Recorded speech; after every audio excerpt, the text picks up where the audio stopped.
shokët e tij, nga ashab, po edhe nga gjeneratat e ardha, tabiin dhe tabiin, kanë dhënë urdhën decidiv ixhmaja, pra shumica, konsensusi, që ai që braktis namazin, pra ai ka braktis besimin fen islame.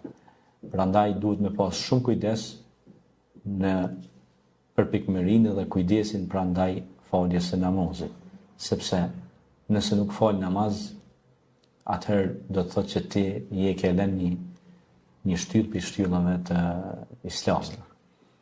Në Kur'an përmenden shpesh falja e namazit, ka shumë ajete kuranore që flasin, pra na urdhnojnë për mënyrë urdhnore të falet namazit. Normalisht pastaj suneti vetë jeta e dërguarit Muhammed alayhis salam na ka dhënë lehtësime për këto punë, pastaj janë namazet që ne do të flasim për to, namazi i udhëtarit, ka raste që duhet shkurtu, pra pastaj janë namazi kaza, kur s'mund e fal gjuhën e vet. Namazi tani do, namazi farz, sunet, muakkede, sunet, nafile, vullnetare, kështu me radhë.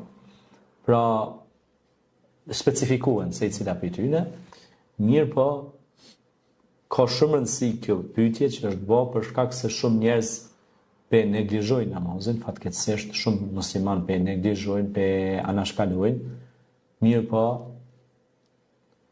për pyetjeve që do të merremi varrësht edhe namazi. A ke fal namazin? Subhanallah, është shumë e rëndësishme kjo. Ka, unë di për shembull, ka shumë musliman që veç në Ramazan falet, kupton? Thu se namazi ka veç në Ramazan më fal, ose thotë e fali veç një vakt ose dy vakte. Namazi i ka 5 vakte, kupton? Urdhni i Zotit është 5 vaktet me i fal, sepse pe kësaj dunjoje të gjithë kena me dalë, është një ilahi kaside, thotë kështu. Mirë po edhe në Kur'an i kemi 5 vaktet. Kur'ani i shpjegon të secila jetë në sure të ndryshme, janë për shembull kallëzohet agimi, kallëzohet koha e zenitit diellit, kallëzohet koha e kur bie trupi sa 2 hije, kallëzohet kur është perëndimi i diellit të falën namazin, është fjala pra akşamin. Pastaj thotë kur tërë suret errësira e plot falet jasia. Pra e ka kallëzu bile Kurani i kallëzon vaktet e namazit edhe me përpikmëri në bazë të diellit, në bazë të kur bëhet errësira, pra e ka kallëzuar edhe në detaje 5 vaktet namaz. Pra 5 vaktet namaz i gjojmë edhe në Kur'an, jo vetëm sunet, të shpjeguar, që janë të urdhëruar për të falë.